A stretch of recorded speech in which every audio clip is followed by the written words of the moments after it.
And joining me is my co-host, Gyasi. Hi there. What are you playing with it?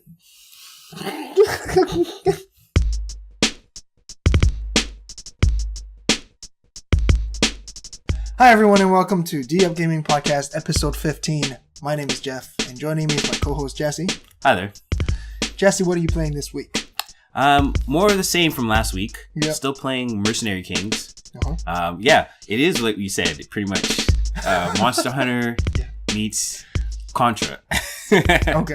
Yeah, with a Scott Pilgrim's video game aesthetic. That's right. the graphics look like. Yeah. Getting far in it now. Oh, some of the enemies are getting tougher. Is it easy to find a group online? I still haven't played it online. I should try that because I usually play it on my way to work, so I haven't had a chance. Right, you're not going to connect it to Yeah. AT&T like they suggested back in the day. Yeah, right. Yeah, you know what? I can technically have a phone. I can do internet. Right, you can. I don't know tether how well that works though. I've never actually tried that with any game. Anyways, Tether with with your cell phone? Yeah, with my cell phone. Okay. Like, it doesn't use up a whole lot of bandwidth. Yeah. Okay. Contrary to popular belief. Yeah. Online gaming actually doesn't use a lot. Oh, okay. Yeah. But the connection speed might be a problem though. Right. Yeah, the ping. Mm-hmm. Is that what you're saying? Okay. Yeah. Well, I'll try it out. Yeah. Give you results next week, maybe. What about the other one? Plus, I've been playing God of War. Finally got to the end credits. So, yeah. So there's much more. Is That what you're there's saying? a lot more. There's no. Is that spoiler? Never mind. There's actually some story stuff there, or are you talking about there are side dungeons and caves that you can visit? there's still other parts of the game that they've mentioned, but I haven't been there yet at all. So those are side missions, basically, right? There's other worlds. Oh, because you go through different worlds. That's why I didn't know if that was a spoiler or not. It is a spoiler now. Well, I don't know if you want to cut that, but yeah, you go to different worlds, and there's two other worlds that I haven't gotten to at all, as far as how the story is gone, and even some of the side missions. So I don't know if that's endgame or maybe future DLC. I have yet to find out because there's still a bunch of just side missions in each different world as well. Yeah. Wow. Yeah. Plus, there's this kind of endless mode that you can do, and there's these challenge missions as well. Like this whole place where there's nothing but challengement. So there's a lot of game there. So the replayability for this game is much higher than the past. Oh yes, yes, because the sort of endless mode. Yes. The rooms are random. And the enemies are random, so every time you go there, it completely changes every time. So it's procedurally. It's procedurally generated. Okay. Yeah. The idea is it's a gambling system too, because the farther you go, you have to bring it back within a certain amount of time too, because you have this meter. Okay. So and you want to collect all these resources to then get better armor and stuff, and unlock these other treasures. Yeah. Nice. I'm loving it. Yeah. All right. Sounds like it. Oh yeah. Let's get started. Mid-March, Square Enix announced officially Shadow of the Tomb Raider, which is the trilogy of the prequel here. They did say in April they will release that reveal trailer, and we did see it. We watched it. What are your thoughts on it? Man, I was thinking that's Predator Raider. She was out in the shadows, and these guys didn't know what was happening. Yeah. Oh man, I would love that to be kind of the game, a little bit more stealth. I don't know. I always love a good stealth game. Yeah. I haven't been very familiar with the Predator franchise. Okay. But I did play Arkham Asylum. Yeah. And the way she was using scare tactics and the way she was hanging people on the trees and stuff. Batman too. Yeah. With the last soldier backing into her. That felt a lot Batman there. And she looks like she has no more hesitation. Oh yeah, killing people, which is a little worse to me. This is full out murder mode. Yeah, she looked like she was on a killing spree, and But like I've said, Uncharted has kind of been like that, and they've made kind of a joke of it in the sense Nathan Drake is mowing guys down left and right in his games. You know, I guess sometimes they shoot first, sometimes they don't because they're just in patrol, and he comes down, cracks her neck, throws him off the edge. Yeah. So I think this is one taking it a little bit more serious in a sense. Yes. But still, yeah, bloody, and she's creating a big body count. Now I don't know if you've seen this. Square Enix actually held a preview event in LA in a nightclub where bigger guys got to go view the game for the first time and play a demo for about an hour or so. You start out walking through a village that's celebrating the Day of the Dead. And it's a town that you actually get to interact with different people. From what I've heard, it's bigger than ever in the series. Okay. Yeah. It feels like it's very lively there. It was a lot of fun to actually go through that town and see all that. After that, she goes to a tomb where she steals a dagger from a Mayan temple. Yeah. To keep it out of the hands of Trinity, which is the evil organization in the game. That actually triggers an apocalypse. Apparently set off by her. Oh. Next thing you know, a huge wave comes over the village that she was in. And then you look, and then, just lifeless bodies everywhere. Right. And that's when the demo ends. Oh. Ooh. So a lot of people are saying that, of course, it's a lot darker. And it is redemption. It hits her so hard that something she did not even think about. Obviously, she's doing it out of the good, right? She's never out to really, really hurt people, except for when she's killing mercilessly. Right. I guess consequences to your actions. They're more looking into that compared to other games and stuff. Yeah. Gameplay-wise, a lot of people is reporting that it's more of the same. Okay, that's fine. So if you like the first two games, you'll probably like this one. I did too. Like I said, I always thought gameplay-wise, I thought it was better than Uncharted. Story-wise, Uncharted is way above that, like head and shoulders.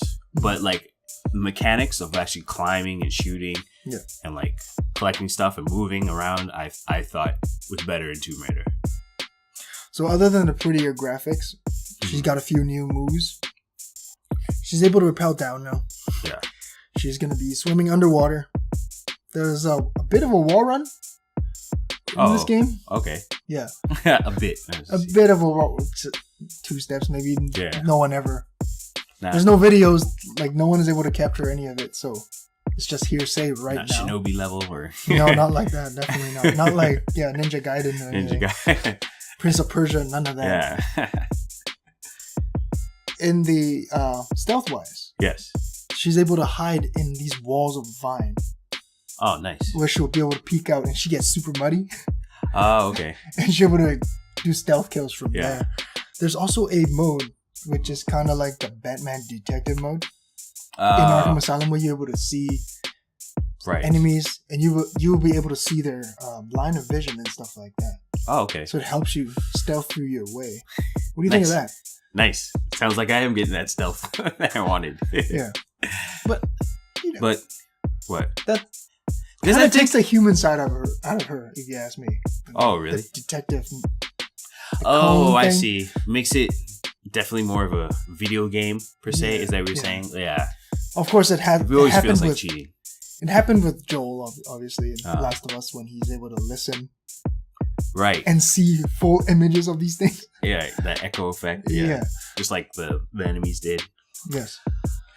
I mean, how do you get around with that? When you can't really see people's own vision. True. Yeah. Like, how can you detect that in the world? It's really hard from, I guess, a third person perspective, let alone first person in a video game to tell, can that person see me? Or can they, like... Because in some games, it's literally like you're down the hallway. Yeah. But just because the cone doesn't reach. Right. How come he just still can't see me if there's this narrow hallway, but he can only see how many feet in front of him? And then you got a game like Dishonored, who just sees you from like a mile away. Yeah. Hey, who's that? What?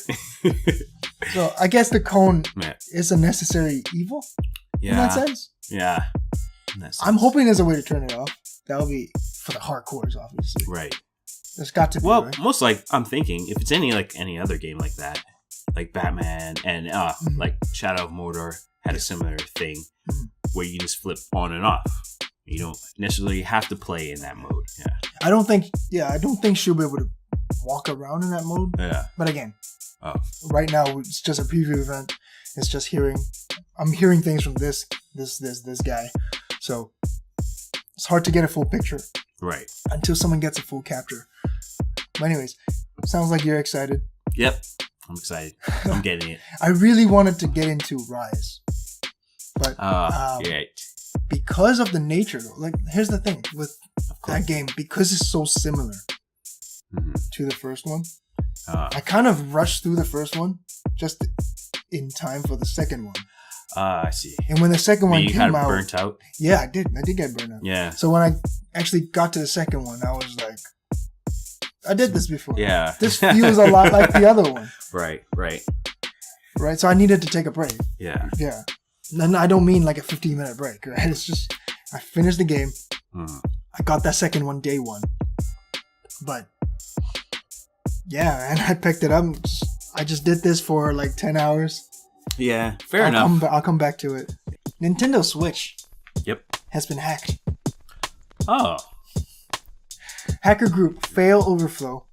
Yes. Found an exploit in the Tegra chip, the Tegra X1 chip that powers the Nintendo Switch. Yes.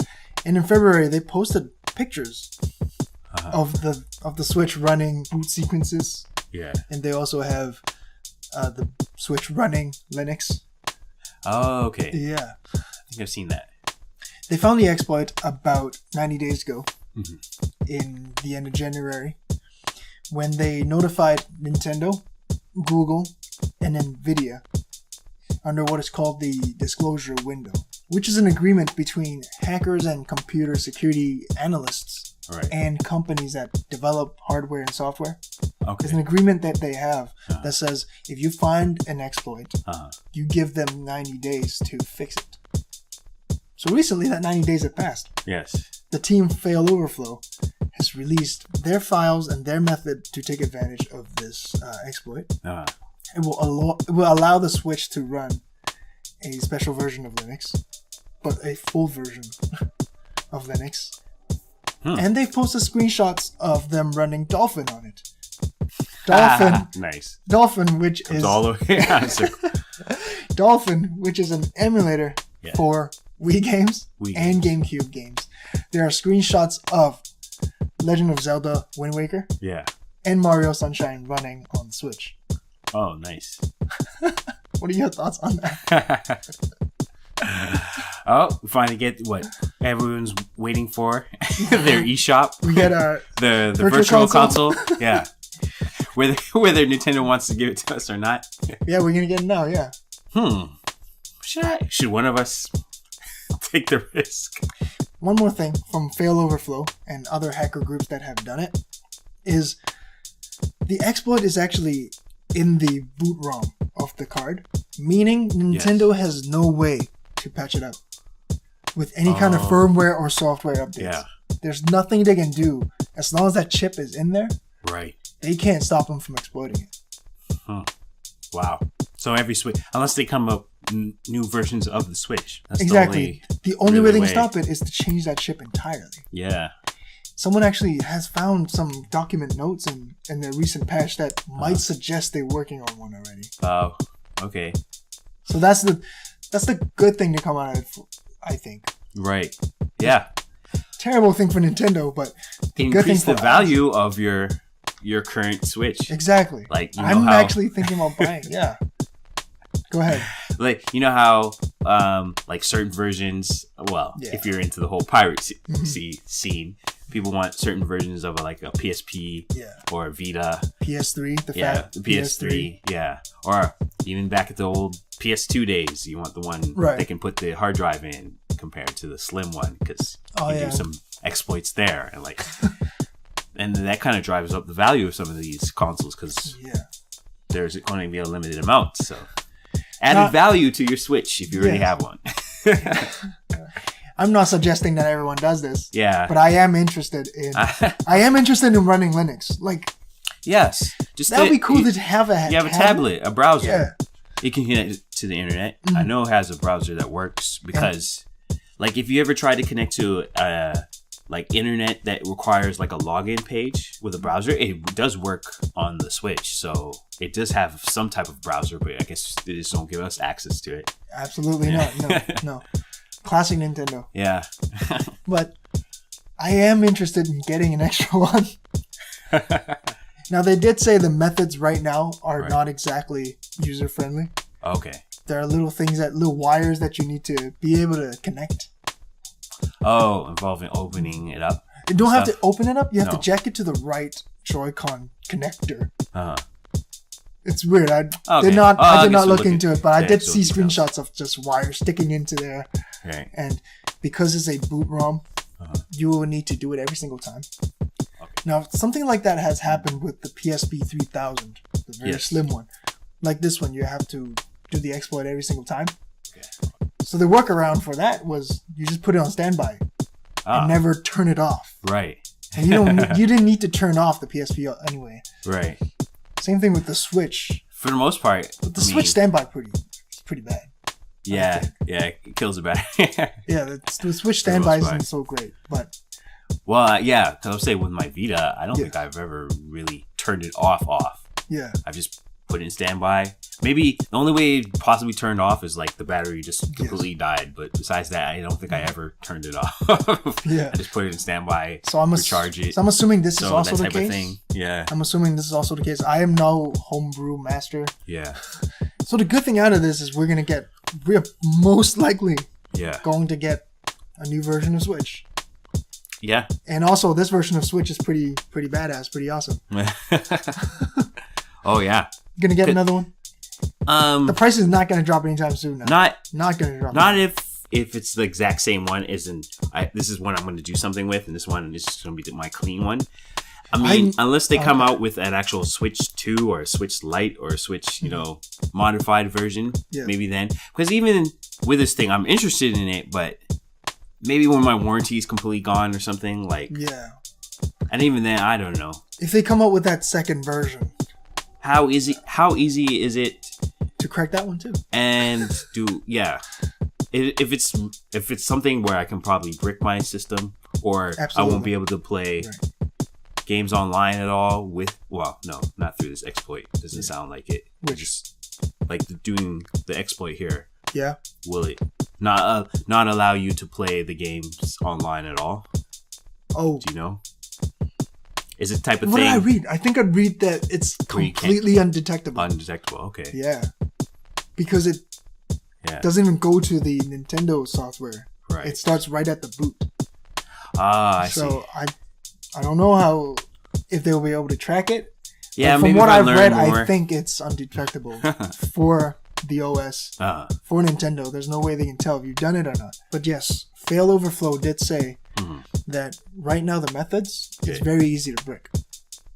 Okay. Brick means you've done something to your hardware, and it's so far gone that it's really unfixable. Yeah, unfixable. It happens with a lot of phones. Happens with a lot of PSPs back in the day. Yeah, if that's the case, no. Yeah. Right now, it's not very easy. I mean, I don't need a tablet that bad. But the possibilities are nice.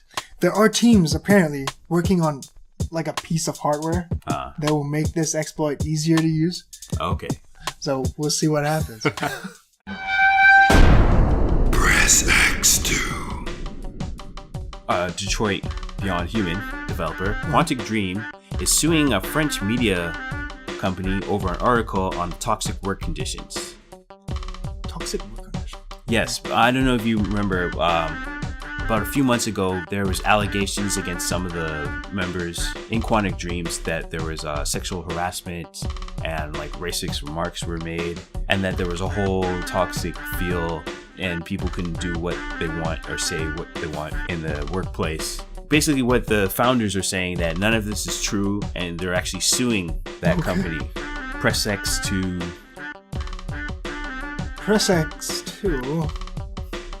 I don't know how to react to this. Press X2.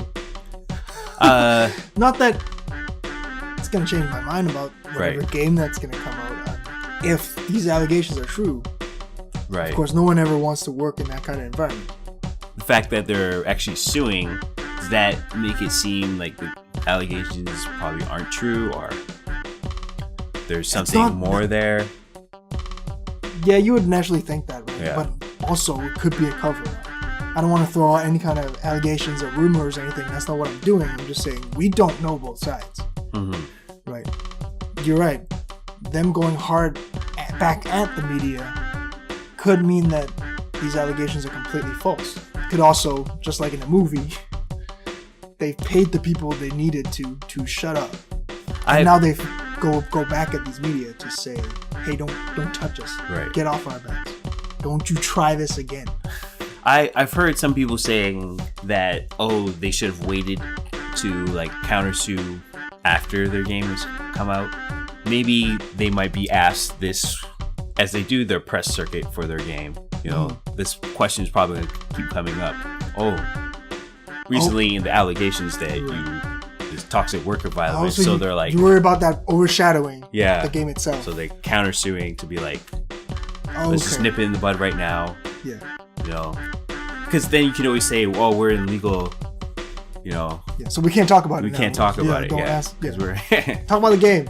Yes. Wolfenstein II, the new Colossus, has a release date on Switch. Yes. You told me recently that you finished the first one. Yes. On PS4. Yeah. You haven't played the second one yet, right? No, I haven't played the second one at all. Yeah. It's coming out on the Switch in June 29th, 2018. Right. The original one came out in October 2017 in PlayStation 4, Xbox One. Where are you going to be buying it? Press X2? Press X2, probably buy it on PS4. Because it's going to be more expensive. I'm thinking. Well, I'm not sure if there's a price drop yet for the one that's on PS4 Xbox, but it's been out a lot longer than the one that will be on the Switch. So, and I feel like that game, the graphics are a big part of it. The overall look. So even if I do play it in dock mode on my Switch, I don't think it'll look as good. Absolutely not. Yeah. So, I mean, I'll still experience there because it's going to be cheaper. It's going to look better. I mean, it would be nice. I guess that type of game to play it on the go. That would be really cool. Like a solid first-person shooter. This game is This game is being ported by Panic Button, which is the same team that brought over Doom on Switch. Right. I don't know if you remember, there was a report saying that they're trying out the Splatoon type control on the Switch. Yeah. There's that. Yeah. And you did say you enjoy that control scheme. Yes, I do. Yeah, because you get that like little fine tuning when it comes to aiming. But again, I'm gonna stick with the console. Yeah. And I'm still more familiar with just playing on a PS4 controller, I guess, when it comes to shooters then. Ohio University offers the first Fortnite eSports scholarship. Ohio what? Ohio University? University of Ohio. Yeah. Okay, so Ohio Ashland University's new esports program will be the first in the U.S. to offer a player scholarship for widely popular Battle Royale, Fortnite. And they plan to yield a 4-player team alongside with squads they're going to have for Overwatch and League of Legends. So this is the new addition to that program. So they already they are doing it. Yeah. Press X2. Press X2. Applaud. It's here. We made it. Yeah. So what do they do? They are basically like Full Ride's sports program. Yeah. They still get to still get to study whatever they want to study. I think so. Oh, wow. Yeah, I believe that's... And they're participating in league tournaments then? Overwatch League? There's like a collegiate scene, and they're offering... Well, it doesn't seem like it's that much money for a scholarship. It's a $4,000 scholarship. Okay, $4,000? Yeah, it's student e-athletes. Okay. So it's like a 1 semester? Yeah, well, it's something. It's something, yeah. To play for your school. Your university. To play Fortnite. Yeah, if you're already spending tons of time playing Fortnite. Who thought it would come to this point, when your parents are telling you, hey, what are you doing outside? You better get in here and play this Fortnite. Yeah. Send yourself to college. Yeah, you're gonna go through college with this Overwatch. Yeah, because this is just a start. Sure, it's 4,000 now. Yeah, but if things progress and get bigger, and Fortnite doesn't look like it's gonna stop. Yeah, anytime soon. Overwatch League started this year. All this stuff. Because even if you're like at college and you say you don't do basketball or football, which are the big ones, but you do say lacrosse or cross country skiing or whatever, like you're still getting some money for your education. Like, yes, it's nice. And with a league like NBA 2K, are they gonna start drafting from college? Like, yeah, really are gonna draft from college. You're gonna have to. Yeah, one and done deals. Yeah, you're gonna have to go through college eSports. Training camp and wow, the times we live in. Nintendo announced their next mobile title, which is a brand new RPG IP. Okay. Dragalia Lost. Dragalia Lost is an action RPG. They're building this one in collaboration with CyGames in Japan, which build the very, very popular Granblue Fantasy, which is, I believe, a Japan exclusive game. Yeah. But while I was there, that thing was freaking huge. Oh, everyone's playing. It was in TV. It was on posters. Yeah. It had an anime. They're making a PS4 game that's going to be releasing, I believe, this year. Oh, nice. That game, that game was ridiculous. Press X2. It is an action RPG, by the way. So Press X2, great, because I feel sometimes you can't always force your franchises into the mobile space. Like the mobile space is different than consoles. Yes, absolutely. The control schemes, how much people want to pay for these games, the basic business model, like the design of the game, because of the controls, it has to usually be pretty simple. Can't be too graphically intensive, but you do have features to like online and all that. So to kind of build a game around that from the ground up and not with the developer who's done very good. Yes, who seems to know what they're doing. Yeah. And getting that Nintendo polish and like imagination, thumbs up. Yeah. They have a trailer for like a minute or two. It's another one of those useless type of trailers where they show lore, they show characters, and like 2 seconds of gameplay. So one of those trailers I hate. Right. I want to know these characters. On the second game, show me what I'm doing first, right? Yeah. Why should I be playing this? Why do I care about this generic anime looking dude, which is in 30 other games, with cool hair and a big sword? Cool hair, and then one voice line. And I'm supposed to be excited for it. Yeah. Sorry. A little bit of a rant. A fan-made Halo PC patch. Oh yeah, man. Heard about that. Yep. Microsoft Legal tried to remove it, and so far they're unsuccessful. Ooh, I didn't hear about that. Yeah, because apparently it's considered a mod using their available assets. Yes. So it's considered fair use. But basically it's a mod of Halo 3, or basically Halo 3 running on PC. What do you think that means for the modding community as a whole? The fact that so far they can't seem to get rid of this game. Or do you think there's going to be more Halo games coming to PC? Because it seems to be successful. I'll press X to give them a thumbs up, actually. Yeah. I think modders are great. Modders and mods are why some people still play PC games. Yeah. It gives life to old stuff. Exactly. Other than, obviously, the fact that these games look much better than consoles. There are players out there just dying for more mods for their games. Yeah. Right? And if it is fair use, why not, right? I'm guessing the problem here is because they build an entire game out of... Well, what did they use? What are they on? used the Halo for PC. You can mod it one. Okay. But they made it Halo 3. They built Halo 3. They basically made Halo 3. And then they're like, whoa, wait, but hey, you gave us the parts to do that, and we did it. Yeah, how was that? Yeah. It's kind of like, I was thinking when I saw this, like how with, was it Paragon?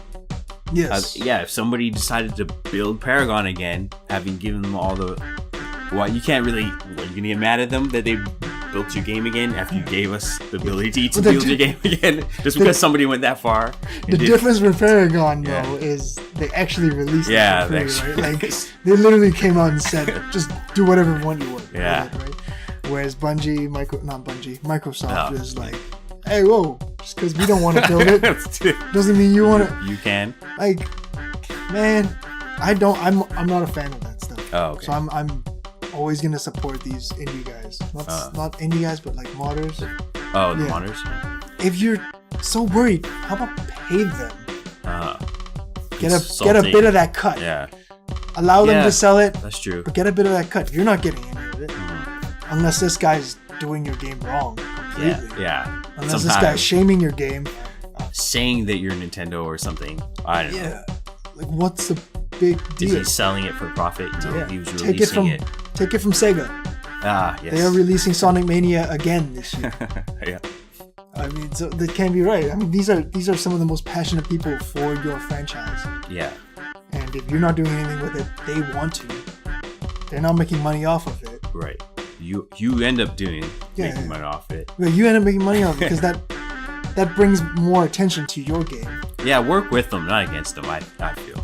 Right. Like, if these people who are passionate and love your game that much to pretty much remake your own game. There's got to be some business stuff on the side. I think they can absolutely shut you down if they can prove that they're losing money from what you're doing. Right. Or something like that. So they don't have a Halo 3 out on PC, so I don't know what they're going to try to get them on. But yeah, press X to keep supporting these guys. Steam is now automatically disabling new comments on new Steam reviews. Press X too. Press X is wondering why do they not want us to argue, or are they trying to? Because I can give you one. It gets toxic AF. Is that it? They're trying to squash that, but I feel like we're living in an age of parody. So I'm like, press X to stop that noise. I feel like people, you have to see both sides, because a lot of the not talking about it or keeping it under wraps just seems to fester and become something worse later on. Like when I first saw this or heard about that, I thought, like, you know, with the Chrono Trigger review and people reviewing that game, and maybe people are making comments on that review to whether or not, like, that's how you get discussion to find the details of why did people think this sucks. Because if people don't ask the questions, well, I guess if you can still see it, but I think they want to keep it in discussion boards. Yeah, I think that's more discussion board talk instead of, they probably don't want a war in the review section. Because I can tell you why they might be doing it. Yeah, is I've seen a review that's well written, right? This is how much time I put into this game. These are the pros, these are the cons. Okay. And the comment underneath it is not, I disagree with blah, blah, blah, blah. The next comment is kill yourself. Kill yourself, your mother this, your father that. Like, I'm guessing that's what they're trying to eliminate. Right. Trying to squash that. Yeah. It comes down to people, right? The people that are doing it. If it wasn't like this, I don't think they would have done it. But the people that are on Steam. Yeah. I think that is true. You do have a good point there. The fact that people may not, come it's not with intelligent discussions. I might be thinking of that way, that, oh, wait a minute. This person's going to say something about this and you're not letting this happen, but like you say, you're just like, go kill your mother, blah, blah, blah. It gets into that really quick. Yeah, I agree. There should be people saying, this is good. Yeah. And then the next one saying, well, I don't agree. And it's because if people operate like that, they wouldn't have. Oh, I wish the world operates like that. Yeah, unfortunately, that's not how the internet. That's not how the internet works. Yeah, you stay classy, internet. Thank you for sticking with us. This has been D-Up Gaming episode 15. If you like our video, please go down there and push the like button. Give us a thumbs up. Drop a comment below. Click the subscribe button and the bell next to it to stay up to date with our content. We're on iTunes and Anchor in audio format, so you don't like to see our faces. It's fine. Visit us on our webpage at dupgaming.wordpress.com, and don't forget to follow us on Twitter at d_up_gaming. This has been D-Up Gaming Podcast episode 15. Once again, I'm Jeff. I'm Gyasi, and we are D-Up. Really? Sorry, I have no idea what you're talking about.